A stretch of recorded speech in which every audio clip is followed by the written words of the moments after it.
30-40 чатта машиналар очерет менен такси кылып, бала чака багып тирилик кылабыз. Ошол очеретке турбай ар жерге машиналарын бекитип коюп уурдашат адамдарды. Биз бир барып келгече уурлар 2-3 барышат.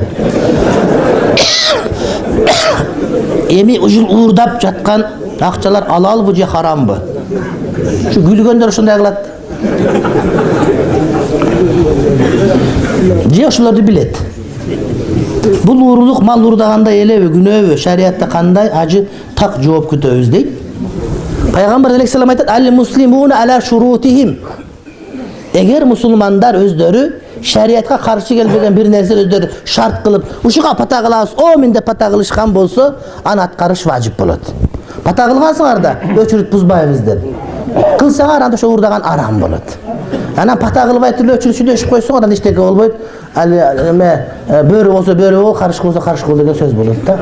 Ошого эртең чогулуп пата кылгыла, молдону чакыргыла. Ошондон кийин тапканы макру тахрими болот. Ките ушундай айтат да. Тендиршик